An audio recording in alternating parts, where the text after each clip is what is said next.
691/22,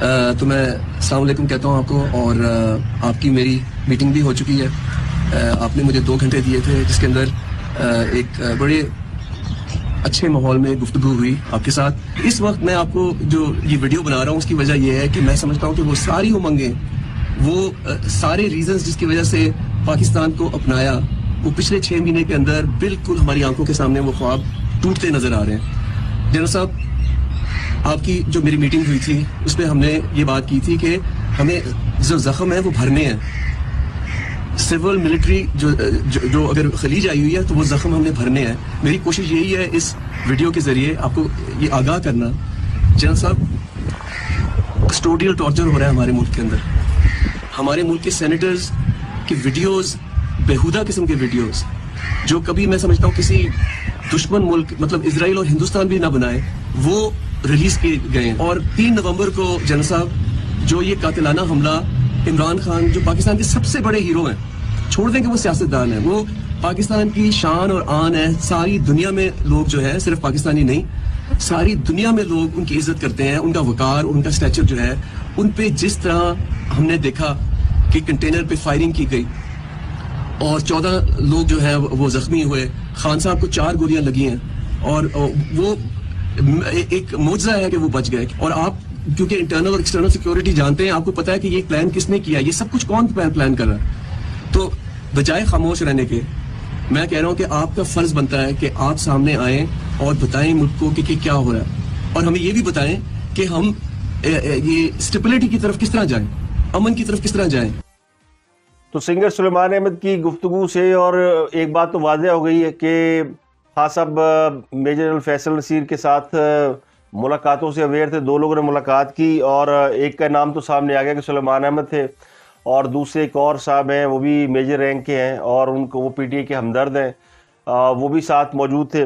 میں ان کا نام نہیں لے رہا کیونکہ اس میں میرے پاس کنفرمیشن نہیں ہے. نام ویسے ان کا ہے سے شروع ہوتا ہے، اور یہ ان کے ساتھ تھے. ان دونوں نے ملاقات کی تھی میجر جنرل فیصل نصیر سے، اور اس ملاقات کے جو سلمان گفتگو کر رہے ہیں اس سے تو لگتا ہے کہ یہ ملاقات بڑی پازیٹیو رہی، اور انہوں نے کوئی اپنی یعنی پی ٹی اے کے حوالے سے اپنی ریزرویشن کا یا سختی کا اظہار نہیں کیا. اور اب جو سلیمان احمد کی ویڈیو آئی ہے، یہ ظاہر ہے یہ عمران خان کے اوپر ہونے والے حملے کے بعد آئی ہے. تو عمران خان پر جو حملہ ہوا ہے مبینہ طور پہ، اس نے بہت سارے لوگوں کو جگا دیا ہے. ان میں مجھے لگتا ہے سلیمان احمد بھی شامل ہے. اب وہ اپنے منہ سے نہیں کہیں گے کہ عمران خان نے غلط کیا، لیکن وہ سمجھتی ہے کہ عمران خان غلط ٹریک پہ جا رہا ہے اور حالات کو سنبھالنے کی ضرورت ہے. اور اس میں کوئی شک نہیں، عمران خان صاحب کا جو یہ سارا معاملہ تھا، یہ جو اتنا فیس کریٹ کیا گیا، ایف آئی آر درج نہیں کی گئی، وہاں پہ پولیس کو کنٹرول نہیں دیا گیا، اس کی وجہ یہ تھی کہ کرائم سین خراب کرنا تھا. اگر پولیس پہلے ہی واقعے کی ایف آئی آر درج کر لیتی اور سادہ ایف آئی آر درج کر لیتی اور وہاں پہ کرائم سین کو انویسٹیگیٹ کرتی، اس کنٹینر کو انویسٹیگیٹ کرتی، باقی چیزوں کو، تو وہ تو کرنے نہیں دیا گیا. وہاں تک کسی کو ایکسیس نہیں دی گئی، اور وہ جتنا کرائم سین تھا بالکل بے نظیر بھٹو کی طرح ان پہ جو اٹیک ہوا تھا، بعد میں کرائم سین کو دھو دیا گیا تھا فوری طور پہ. اسی طرح اس معاملے کو متنازع بنا کے وہ کرائم سین جو ہے وہ شٹر کر دیا گیا. تو اب تو وہاں سے کچھ بھی آپ کو نہیں ملنا، نہ کوئی آپ کو وہاں سے کوئی ایسا ایویڈنس مل سکتا ہے. بہت سارے رپورٹر آپ نے دیکھا ہوگا، جب واقعہ ہوا اس کے بعد ہر ایک نے جا کے وہاں پہ مائک پکڑا اور ویڈیو بنائی، گفتگو کی، یہ کنٹینر، تو بہت ساری چیزیں پھر رائٹ لیفٹ ہو چکی ہوں گی، اور کوئی ایویڈنس جو ہے موقع پہ جو مل سکتا تھا، خون کے نشان، وہ بھی نہیں لیے گئے کہ کیا واقعی خان کو گولی لگی، وہاں خون گرا. تو جو ہماری اطلاعات ہے وہ تو خان کو گھٹنے پہ چوٹ لگی، لوہے کا ٹکڑا لگا، اور اس طرح فیصل کو بھی لگا. اب خان صاحب نے سی این این کو ایک انٹرویو دیا، وہاں ان سے سوال پوچھا گیا کہ آپ جن لوگوں کو نامزد کر رہے ہیں کہ آپ کے پاس کوئی ایویڈنس ہے. تو خان صاحب وہاں بھی آئے باعث آئے، وہاں بھی خان صاحب کے پاس جواب کوئی نہیں تھا. اور یہ پاکستان کا وہاں لیڈر ہے جو کہ صحافیوں پہ الزام لگاتا ہے. 3 صحافیوں نے ٹویٹ کر دیا، جی انہوں نے نام لیا تھا، وقار ستی، حامد میر، اور اس کے علاوہ ایک اور صحافی ہیں مرتضیٰ سولنگی، انہوں نے ٹویٹ کیے. پھر انہوں نے کہا جی یہ مریم اورنگزیب آ گئیں، تو انہوں نے جب مذہبی الزامات لگانے شروع کر دیے، یعنی وہ ویڈیو شیئر کی جسے ملزم کہہ رہا ہے کہ میں نے ان کو توہین رسالت کے یا مذہبی جو بھی الزام لگایا، اس میں ان کو گولی ماری ہے عمران خان کو. یہ مذہب کی توہین کر رہے تھے. کو سی این این کی جو اینکر ہے وہ بار بار پوچھتی رہی کہ آپ بتائیں کہ آپ کو ایویڈنس کیا, تو خان صاحب نے اس کا جواب نہیں دیا, بیک گراؤنڈ سمجھانا شروع کر دیا. That background we know. Various charges. I did, with respect, ask you for the evidence behind these allegations, if you will. Becky, and with respect, if people don't know the background, how would they know why this attempt took place? The reason why that they tried everything to somehow get me out of the way. When that didn't happen, this was planned. And 2 months ago, an agency produces this video which accuses me of blasphemy. Then this journalist, Waqar Sethi, who's linked with these agencies, comes up with this another video saying how I had offended the religious sentiments of the people.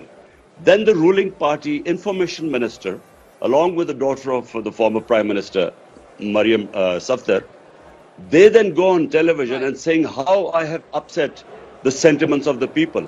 It's then that I went on air and said this is a planned thing, because if they assassinated me, the evidence would go on the government. So they made it out that it was a religious fanatic who's going to who would kill me, and then put Right. Let me put this to you. put my assassination what Imran Khan, your allegations have been aggressively refuted. I have to put this to you. Pakistan's Prime Minister Shehbaz Sharif has condemned the attack on you. ہمیں خان صاحب نے press conference میں وہ جو 1.5 گھنٹے کی تقریر فرمائی, ٹانگ اوپر رکھ کے, جس میں نہ آئی نہ اوئی, آدمی کو ایک بلیڈ بھی لگ جائے نا, ایک چھوٹی سی سوئی بھی لگ جائے تو تکلیف ہوتی ہے, اور ٹانگ میں گولیاں لگی ہوں, ٹانگ موو بھی آپ کر رہے ہوں, لیکن آپ 1.5 گھنٹے میں ایک دفعہ بھی آپ کے منہ سے آ نہ نکلے, تو یہ ایکٹنگ کا فلا ہوتا ہے. اس لیے بعض لوگ جو ہے نا وہ آف اسکرین اچھے ایکٹر پرٹینڈ کرتے ہیں, ہوتے نہیں ہیں. خاص صاحب اسکرین پہ آ کے ایکٹنگ شروع کرتے ہیں, لیکن وہ کامیاب ایکٹر نہیں ہے, ورنہ وہ ایکٹر نہیں ہوتے. تو یہ جو ناکام ایکٹنگ ہوتی ہے نا, اس میں یہ فلا ہوتے ہیں. وہ لگتی ہے ایکٹنگ ہی ہے, وہ لگتا ہے ایسے ہی جیسے ریئلٹی ہے, لیکن وہ ناکام ریئلٹی ہوتی ہے, ناکام ایکٹنگ ہوتی ہے. تو خان صاحب کی ایکٹنگ میں جو درد کی شدت کا احساس نمایاں ہونا چاہیے تھا, وہ نہیں ہے. اور وہ نہ پہلے دن تھا نہ دوسرے دن. خان ایڈا بھی کمانڈو نہیں گا کہ اس کو کوئی چیز لگ جائے اور وہ نہ کرے. ہم نے دیکھا خان صاحب کو جب یہ گرے تھے الیکشن کمپین کے دوران, 2013-14 کی بات ہے, جب یہ اوپر سے گر گئے تھے تقریر کرتے ہوئے, جب انہیں دھکا لگا تھا, تو خان صاحب کے سے تو بولے نہیں آتا تھا, آئی اوئی, اور عجیب شکل بنی ہوئی تھی. اور یہاں خان بڑا فریش ہے, اور وہی کپڑے جو ہاسپٹل میں پہنے ہوئے تھے وہی گھر بیٹھ کے لوگوں سے ملاقاتیں کر رہے ہیں, وہ یعنی جو سرجری والے کپڑے ہوتے ہیں. تو یہ ایکٹنگ ان کی جو نا, یہ اوور ایکٹنگ کہلاتی ہے. تو اوور ایکٹنگ میں انہوں نے یہ بھی بتا دیا سی این این کی اینکر کو کہ مجھے 3 گولیاں لگی ہیں. اب کل تک وہ 4 گولیاں کلیم کر رہے تھے, تو 1 گولی غائب ہو گئی بیچوں. تو یہ ان کی جو میموری ہے نا, وہ میموری جس خوراک سے چلتی ہے نا, اس کی میں کبھی بیشی ہوتی ہے, تو پھر ان کو یاد نہیں آتا گولیاں 3 بجی ہیں کہ 4 بجی ہیں, وجیاں بھی کہ نہیں وجیاں, اور میں نے ہائے ہوئے کرنا ہے کہ نہیں کرنا, تو وہ اس میں بھول جاتے ہیں. تو یہ دنیا کو بیوقوف نہیں بنا سکتے. اور وہ اسی لیے یہ سارا جو ڈرامہ کیا گیا تھا, کرائم سین خراب کرنے کے لیے کیا گیا تھا. ایف آئی آر ہونے دینی ہے, نہیں ہونے دینی, کرانی ہے, نہیں کرانی, ملزم سامنے ہے, پکڑا آپ نے ہے, آپ کی کسٹڈی میں. یا تو ملزم نے بیان دے دیا ہو نا, چلو ملزم نے پھینٹی لاؤ, ایس ایچ او وزیر آباد سے کہیں کہ اس کو رات نہ الٹا ٹانگے, اس کو کوئی منجی لگائے, اس کو کوئی پھینٹا لگائے, کوئی رولا شولا پھیرے. یہ صبح کہہ دے گا شہباز شریف نے مارا ہے, کون سا مشکل کام ہے یہ. بلکہ کہے گا, آپ کہیں گے تو کہے گا براک اوباما نے مجھے کہا تھا عمران خان کو مارنے کے لیے, وہ بیان بھی دے دے گا. پاکستانی پولیس کے پاس یہ کوالٹی ہے, یہ کیپیسٹی بھی ہے کہ وہ ملزم سے اقبال جرم کرا لیتی ہے, لیکن وہ آپ سے وہ بھی نہیں ہو رہا. کیوں نہیں ہو رہا؟ کہ آپ بدنیتی پہ مبنی یہ ساری کہانی ہے.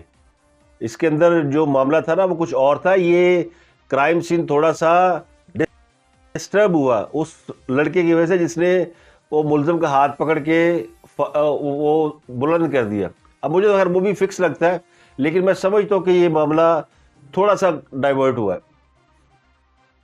چاہتے وہ یہی ہوں گے کہ 2-4 لاشیں گرے, وہ ایکچولی گری نہیں. اگر وہ لاشیں گر جاتی تو پھر یہ وبال بہت بڑا ہوتا, پھر تو ڈیفینیٹلی آگ لگ جاتی. جس طرح وہ خواہش ظاہر کی جا رہی ہے وہ لندن میں ایک خاتون ان کی پی ٹی آئی کی وہ کہہ رہی ہے نا کہ گھس جاؤ وزیروں کے گھروں میں، ان کی عورتوں کی ویڈیو بناؤ، فلاں کرو. تو یہ پاکستان کے اندر جو سازش اس لیول کی ہے نا، یعنی جو ایکسٹریم میں سمجھتا ہوں خان صاحب کا جو، یا خان صاحب کے پیچھے جو مائنڈ سیٹ ہے، یا جو انہیں چلا رہے ہیں یا وہ خود چل رہے ہیں، وہ یہی ہے کہ پاکستان کو تباہ کر دو. پاکستان کے اندر لوگ جو ہے نا ایک دوسرے کے دستوں گریبان ہو جائے. آپ تصور کریں نا ایک ایٹمی ملک، اور اس ملک کے باشندے گلی گلی میں لڑ رہے ہوں، منسٹروں کو گھروں میں گھس کے مارا جا رہا ہو، اور فوج جو ہے وہ کونے میں لگی ہو، ان کے اوپر الزام لگ رہے ہو، ایف آئی آر کٹ رہی ہو، تو آرمی، روگ آرمی ڈکلیئر ہو جائے گی، حکومت کمزور حکومت ڈکلیئر ہو جائے گی. دنیا کے پائے نا ذرا ایٹمی جو اثاثے ہیں یہ تو ہمارے حوالے کریں. یوکرائن سے لے لیے نا اگلوں نے، تو یہاں سے بھی لے لیں گے. آپ کون سے کھیت کی مولی ہے؟ آپ کسی پل فہمی میں ہیں. تو یہ اس لیول پر لے جانا، یہ ہے خواہش. کوئی یہ خواہش نہیں کہ ان کو وزیر اعظم بنا دو. وزیر اعظم بن جائیں گے تو ویسے ہی معاملہ ہو جائیں گے حل، وہ تو پھر ویسے ہی دبا کے رکھیں گے. وزیر اعظم ان کا بننا بھی فائدے میں ہے، ان کے فائدے میں ہے کہ ایک ایسا شخص وزیر اعظم بنا دو جو بیٹھ کے اداروں کو تباہ کرتا رہے. جس 4 سال میں جو کچھ کیا خاص طور سب کے سامنے. کل رات سے یوتھیوں کو ٹرک کی بتی کے پیچھے کسی نے لگا رکھا تھا. کسی نے ٹویٹ کر دیا، ان کے بڑے وہ لائر بھی ہیں، ہمارے دوست بھی ہیں، وہ وی لاگ بھی کرتے ہیں اور وہ پاپولر بھی ہے، خاص صاحب کے بھی وکیل ہیں. انہوں نے کہا جی رات 12 بجے کے بعد بہت کچھ تبدیل ہوگا. یوتھی ساری رات ٹویٹر پہ کے ساتھ دیوار پہ لگ کے بیٹھے رہے کہ ہون کچھ ہوندا ہے، ہون کچھ ہوندا ہے. 12 بج گئے، 1 بج گیا، 2 بج گیا، کچھ نہیں ہوا. پتہ چلا 12 بجے کے بعد دن بدلتا ہے، تاریخ بدلتی ہے. 8 سے 9 ہو گئی لیکن کچھ نہیں ہوا. یا پھر 12 بجے کے بعد موسم بدلا، اچانک ٹھنڈ ہو گئی. تو یوتھیوں کے لیے انہوں شاید یہ پیغام ہو کہ چلو ٹھنڈ ہو گئی بیٹا، نکلو باہر اور جا کے لنڈے بازار کا رخ کرو، گرم کپڑے خریدو. تو خواہش یہ تھی، خبر کے پیچھے جو خواہش ہے کہ رات 12 بجے، چونکہ سردی ہو گئی ہے، اب سناٹا ہو گیا. اسلام آباد میں تو خیر خاصا ہی ہے، ٹھنڈ زیادہ وہیں پہ ہے. وہاں قریبی علاقوں میں برف باری ہو رہی ہے، باقی مضافاتی علاقوں میں جو باقی کے شہر ہے پاکستان کے وہاں بھی سردی بڑھ گئی ہے. تو جب سردی بڑھتی ہے تو سڑکوں پہ رونق کم ہو جاتی ہے، سناٹا ہو جاتا ہے. تو اسلام آباد میں چونکہ ویسے ہی سیاسی سرگرمیاں بہت ہے اور سناٹا ہے، تو انہوں نے کہا وہ رات 12 بجے تک ماشاء اللہ لگ رہے ہیں. پھر ایک اور رومر چل رہی ہے کہ اب آرمی چیف نہیں جا رہے کہیں بھی، اور فیصلہ کیا گیا کہ ان کو ایکسٹینشن دی جائے. اب ایک بندہ خود کہہ چکا کہ میں جا رہا ہوں، میں نے نہیں رہنا. نئے آرمی چیف کے لیے صلاح مشورے ہو رہے ہیں. اس کے باوجود ان کی خواہش یہ کہ یہ نہیں کہیں جا رہے، اب یہ رک رہے ہیں اور یہ حکومت کو گھر بھیج رہے ہیں. ہماری بانی جا رہی ہے. یعنی جو جماعت فوج کو گالیاں دے رہی ہے اس کے خلاف، یعنی اب ہم وہ ویڈیو دکھا نہیں سکتے نا آپ کو، وہ باتیں بھی نہیں کر سکتے جو وہ کر رہے ہیں، وہ گالیاں بھی نہیں بتا سکتے جو وہ دے رہے ہیں، کیونکہ ہمارے پہ کچھ ذمہ داری ہے. پابندی کوئی نہیں ہے لیکن ذمہ داری ہے کہ ہم ایسی جو انٹ شنٹ فضول قسم کی شٹ قسم کی باتیں ہیں وہ نہیں آپ کے ساتھ شیئر کرتے. اب دیکھیں چیف جسٹس صاحب وہ بڑے آرڈر دے رہے ہیں، تو عدالت کو یہ نظر آ گیا کہ عمران خان پہ حملے کی ایف آئی آر درج نہیں ہوئی. عدالت کو یہ بھی نظر آ گیا کہ آئی جی صاحب جو ہے وہ یو این او جا رہے ہیں اور انہوں نے استعفیٰ دے دیا ہے، کیونکہ وہ سارا میڈیا دیکھتے ہیں.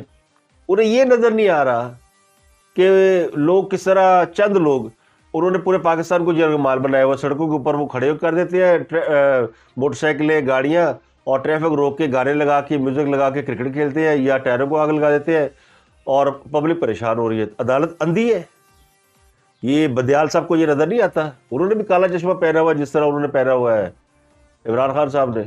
انہوں نے تو کالا چشمہ نہیں پہنا، ان کا چشمہ صاف ستھرا وائٹ کلر کا ہے. تو عدالت کو یہ سب سے پہلے نظر آنا چاہیے کہ لوگوں کے ساتھ کیا ہو رہا ہے. یہ پرامن لانگ مارچ کریں گے اور ہم بڑے پرامن ہیں، گملہ نہیں توڑتے. پورے پاکستان کو آگ لگائی ہوئی ہے. کسی کی موٹر سائیکل جلا دیتے ہیں، کسی کا ٹائر جلا دیتے ہیں، اور کارکن پاگل ہوئے ہوئے اس کے پیچھے. ایک اور بلی چڑھ گیا کل، وہ مری روڈ پہ جو مظاہرہ ہو رہا تھا وہ کھمبے میں چڑھ گیا اور کرنٹ تھا. ظاہر ہے ایسا کیا جوش جنون ہے آپ کو، وہ کرنٹ لگا وہ نیچے گر گیا. تو لیڈر کو فالو کریں لیکن اتنے پاگل تو نہ ہو کہ آپ اپنی جانوں کے ساتھ کھیلیں. یہ سیاست ایک ایسی چیز ہے، اس میں کردار بھی بدلتے ہیں، نظریات بھی بدلتے ہیں، حالات بھی بدلتے ہیں. سیاست کے لیے اپنی جان جوخم میں مت ڈالیں. سیاست میں بندہ ایفرٹ ضرور کرتا ہے کہ یہ سیاست آپ کی بہتری کے لیے ہوتی ہے, یہ ملک کی بہتری کے لیے ہوتی ہے, آپ چاہتے ہیں اچھے لوگ آ جائیں, لیکن اگر وہ کسی وجہ سے ان کے راستے میں رکاوٹ ہے یا وہ نہیں آ پا رہے تو اس کے لیے آپ اپنی جان ضائع کیوں کر رہے ہیں؟ آپ کی جان نہیں تو کون سی بہتری؟ تو ایک اور کار اب وہ پتہ نہیں زندہ ہے کہ مجھے نہیں پتا, جو آخری اطلاع تک تو وہ خاصی شدید نازک حالت میں تھے, اللہ تعالیٰ اس کو زندگی دے, ورنہ ایک اور بلی چڑھ جائے گی. اور ایک اس طرح منوس لانگ مارچ ہے, جس دن بات کرتے ہیں اس دن کوئی نہ کوئی لاش گر جاتی ہے. اب ان کو چاند گرہن ہے تو انہوں نے منگل کو لانگ مارچ اناؤنس کیا تھا, اب جی چاند گرہن کی وجہ سے لانگ مارچ نہیں کر سکتے, پھر کہا بدھ کو کریں گے. پتہ چلے بدھ کو تو سیمی فائنل ہے کرکٹ میچ, بندہ ہی کوئی نہیں نکلے گا, اور پھر ایک دن ہو رکھے کر لو جمعرات کو, تو پاکستان فائنل میں پہنچ گیا تو پھر کیا ہوگا؟ لانگ مارچ ٹھوس ہو گیا. کرکٹ بھی کھیل لی ہے اور یہ کرکٹ سڑکوں پہ کھیل رہے ہیں, آگ لگا کر, وہ کہتے ہیں نا وہ نیرو کی طرح آگ لگا کر شہر کے جلنے کا تماشا دیکھ رہے ہیں. پاکستان کے اندر یہ بہت ہی برے حالات ہیں. اور اب یہ لانگ مارچ ہوگا جمعرات کو, اگر پاکستان فائنل پہنچ گیا, اور فائنل شاید جمعے کو یا اتوار کو, مجھے اس کی ایگزیکٹ ڈیٹ نہیں پتا, یہ پھر لانگ مارچ ان کا پرولونگ کر جائے گا. تو لانگ مارچ تو انہوں نے مذاق بنایا ہوا ہے, آلو چرے کی چاٹ ہے نا, خود تو گھر بیٹھ گئے اور ایک گولی غائب کر بیٹھے, اب ڈھونڈ رہے ہیں لوگ گولی کا ہے. اور وہ تو آپ کو پتہ ہی ہے کہ وہ کیوں میڈیکل نہیں کراتے. اب جو اصل کی کہانی ہے وہ آپ کو بتاتا ہوں. اب جب ایف آئی آر درج ہو گئی ہے اور یہ ایف آئی آر اگر عدالت نے منگائی تو پھر 7 میڈیکل رپورٹیں بھی منگانی پڑیں گی کہ واقعی ان کو گولی لگی ہے کہ نہیں لگی. اب خان صاحب کا بلڈ ٹیسٹ بھی منگائے, کھولے نا کہ ذرا بدیال صاحب کیا ہوگا, بلڈ ٹیسٹ منگائے, اگر خان صاحب کی بلڈ ٹیسٹ کلیئر ہوگی تو قوم کو کم از کم عدالت کے ذریعے ایک اسٹمپ مل جائے گی. یہ جو اتنی بکواس لوگ کر رہے ہیں کہ جی خان نشہ کرتا ہے, کوکین لیتا ہے, تو ہمیں تو نہیں پتا اس بات کا کیا پروف ہے, لیکن وہ ایک بلڈ سیمپل دے دیں, بلکہ وہ بلڈ سیمپل تو ان کا ہوگا نا جب میڈیکل ہوا ہے, تو منگا کے چیک کر لیں کہ جو قوم کا رہنما ہے وہ کسی غلط ٹریک پہ تو نہیں جا رہا. اگر وہ ہے تو ان کا علاج کرایا جائے. اور شاید اسی وجہ سے وہ اتنے فرسٹریٹڈ ہیں. خان صاحب کی اگر سیاست میں آپ دیکھیں جو آپ کو ٹھہراؤ نظر نہیں آتا, تو یہ اس کی وجہ ہوگی. وہ وجہ ہو سکتی ہے وہ اعصابی طور پر اس کی کسی علت کا شکار ہو اور وہ ٹھہر نہیں پا رہے ہو, تو یہ فرض ہے ہماری سپریم کورٹ کا کہ سب سے پہلے ان کا علاج کرائے. ورنہ ایک ایسا رہنما جو اس قسم کی چیزوں کا عادی ہو وہ تو بہت رسکی ہے, اسٹیٹ کے لیے بھی رسکی ہے, لوگوں کے لیے بھی رسکی ہے.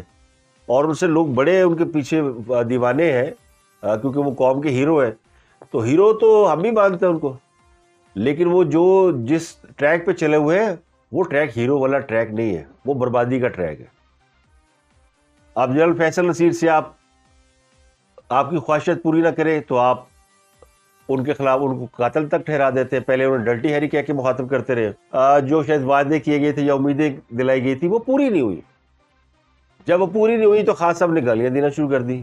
اور خان صاحب وہ جو کہتے ہیں نا مذاکرات چل رہے ہیں, تو مذاکرات ہو سکتا ہے ڈی جی سی سے چل رہے ہو, اور خان صاحب کی پہنچ ڈی جی سی تک ہی رہی ہے. اور ڈی جی سی کا بیک گراؤنڈ میں آپ کو بتا دیتا ہوں. جب جنرل پاشا ڈی جی آئی سے تھے نا, جن کا یہ برین چائلڈ ہے پی ٹی آئی, تو اس وقت جو ڈی جی سی تھے وہ تھے میجر جنرل ظہیر الاسلام. تو ڈی جی آئی سائی نے اس وقت ڈی جی سی کی ڈیوٹی لگائی تھی کہ وہ پی ٹی آئی کے ساتھ رابطے میں رہے اور ان کو پی ٹی آئی کو فیسیلیٹیٹ کرنے کی ذمہ داری ان کی تھی. بعد میں خود ڈی جی سی آئی سے بن گئے. جب وہ بنے تو وہ اپنے پرائم ٹائم میں انہوں نے وہ دھرنا کرا دیا, مشہور زمانہ لانگ مارچ. اور پھر جب اس کے ایویڈنس آئے جنرل راحیل شریف کے پاس تو انہوں نے ان کو ہاؤس اریسٹ کرا دیا, اور ان کو پھر جب تک وہ ریٹائر نہیں ہوئے وہ پھر دوبارہ ایکٹیو نہیں ہوئے. اور پھر انہوں نے ابھی حال ہی الیکشن میں آ کے یہ اعتراف کیا کہ ہم نے لانچ کیا تھا. تو P T I D G سی کو بہت بڑی توپ سمجھتی ہے, اور ہوتی ہے ڈی جی سی انٹرنل ونگ کو ہیڈ کرتے ہیں, فوج پوری کی سرویلنس ان کے ذمہ ہوتی ہے. تو انہوں نے یہ اس وجہ سے ڈی جی سی سے رابطہ کیا ہوگا, اور ڈی جی سی نے ان کو کہا ہوگا ٹھیک ہے بہتر کرتے ہیں انشاءاللہ سب بہتر ہی ہوگا. جب وہ امیدیں پوری نہیں تو ان کو گالیاں. یہی بات آ کے جنرل انجم امجد نے جو ڈی جی آئی سے اس وقت انہوں نے آ کے بتائی تھی کہ چونکہ آرمی چیف نے آپ کی خواہشات کے اوپر عمل کرنے سے انکار کر دیا, آپ کی خواہشات پر عمل نہیں کیا, خان صاحب نے جب آرمی چیف سے ملاقات کی تھی ایوان صدر میں تو ان سے مطالبہ کیا تھا کہ اس حکومت کو ہٹا دیں اور یہ کہا تھا وہ الیکشن کرا دیں. تو انہوں نے بات نہیں مانی تھی. ان کا جی ہمارا کام نہیں ہے الیکشن کرانا, حکومت کا کام ہے, آپ حکومت سے بات کریں. تو آرمی چیف نے بھی جب خان صاحب کے خواہشات کو, غیر قانونی مطالبات کو ماننے سے انکار کیا تو ان کے اوپر بھی الزام, ان کو بھی گالیاں دی, ان کو کبھی میر جعفر, میر صادق, یہ سب آپ کو پتہ کیا کچھ نہیں کہا. تو ان کے ساتھ بھی رات کے اندھیرے میں ملاقاتیں کرتے رہے, ان کے بھی پاؤں پکڑتے رہے. یہ آپ کو DGI سے ہی بتا چکے ہیں, اور آج سلیمان خان نے بتا دیا کہ میجر جنرل فیصل نصیر کے ساتھ بھی ہم ہوتے. تو خان صاحب نے اپنے سارے کرندے چھوڑے ہوئے کہ کسی بھی فوجی افسر کے ساتھ, کوئی بھی فوجی افسر آپ کے ساتھ مل کے جو ہے وہ ان کو یعنی خان صاحب کا مسئلہ حل کر دے. تو فوج کے ساتھ ایک طرف آپ انگیج کرتے ہیں لوگوں کو اور دوسری طرف آپ گالیاں دیتے ہیں. دن کو کچھ ہے, رات کو کچھ ہے کواکب کچھ نظر آتے ہیں کچھ اور, ہاتھی کے دانت کھانے کے اور دکھانے کے, اور جتنی مرضی باتیں کر لیں. تو یہ اصل صورتحال ہے. تو یہ خان صاحب اس لیے ایکسپوز ہو رہے ہیں, وہ ڈے بائی ڈے ایکسپوز ہو رہے ہیں. اس وجہ سے ان کا جو گراف ہے وہ نیچے گر رہا ہے. اگر وہ اپنے آپ کو سنبھال کے اپنی چیزوں کو لے کر چلیں, کیا ہو جائے گا, خان صاحب کا ووٹ بینک کون سا ٹوٹ جائے گا اگر خان صاحب سچ بولیں گے تو. لیکن جھوٹ بول کے آپ ووٹ بینک کو کتنے دن انگیج رکھ سکتے ہیں. لوگوں کو ریئلائزیشن شروع ہو گئی ہے. وزیر آباد کے واقعے کے بعد لوگوں کو سمجھ آ گئی ہے کہ یار اسی خان دے نال خان ساڈے نال ہی کھڑی ہے. تو یہ اب ان کے اس لیے گلے پڑا ہوا. تو اب تک کے لیے اتنا ہی. آپ سے ملاقات ہوتی ہے اگلے ولاگ میں. اپنا گرد کے لوگوں کا بہت خیال رکھیے گا.